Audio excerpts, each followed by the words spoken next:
আমরা এখানে অভিযোগ করার একটা টেন্ডেন্সি দেখি, এটা অর্থ হয় না। অভিযোগ করার কিছু নাই, আমরা চলুন বরঞ্চ চেষ্টা করি পরস্পরকে সহযোগিতা করার। কেউই এত শক্তিমান না যিনি একাই পারবেন সবকিছু করতে। সেটা বড় রাজনৈতিক দল হোক, বড় সামাজিক সংগঠন হোক, এমনকি সরকার। পরস্পরের সহযোগিতা আমাদের সবাইকে শক্তিশালী করবে এবং সক্ষম করে তুলবে। বন্ধুগণ, একটু আগে আমাদের সঞ্চালক বলছিলেন, হ্যাঁ, এদেশে যত আন্দোলন সংগ্রাম হয়েছে চেষ্টা করেছি জনগণের পক্ষে থাকার, কিন্তু কি হয়েছে? বারবার হেরে গেছি, হারতে হারতে জিতেছি, আবার জিতেও হেরেছি। এর একটি ইতিহাস আমার।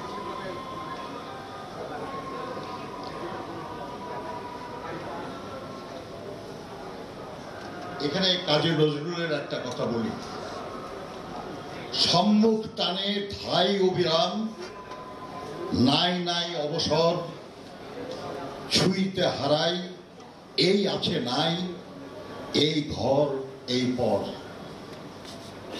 এটি আমাদের জীবন, এটি আমাদের ইতিহাস।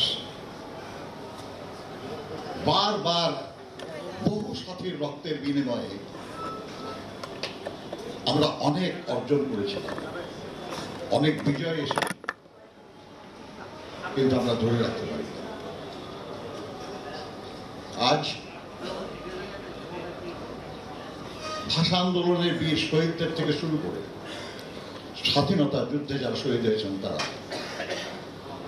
গণতন্ত্র পুনরুদ্ধার আন্দোলনে যারা খুন হয়েছেন, গুম হয়েছেন, দীর্ঘদিন লড়াই করে অত্যাচারিত নিপীড়িত হয়েছেন, এবং সম্প্রতি জুলাই আগস্টের যে ছাত্র শ্রমিক গণঅভ্যুত্থান, সেখানে যারা জীবন দিলেন, যাদের অঙ্গহানি হয়েছে, যারা পঙ্গু হয়ে গেছেন,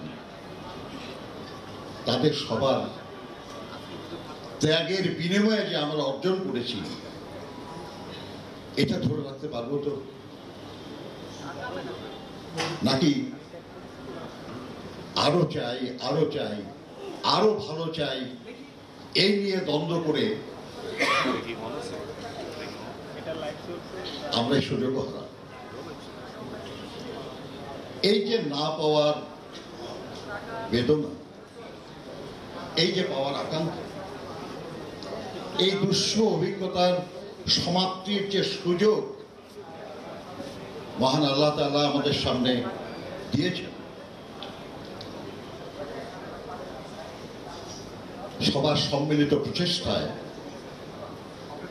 আমরা তা বাস্তবায়নের জন্য চেষ্টা করি।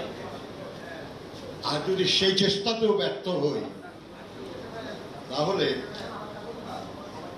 চার্লি চ্যাপলিনের মতো আক্ষেপ করে আমাদেরকে বলতে হবে যে I like walking in the rain, so no one can see me crying.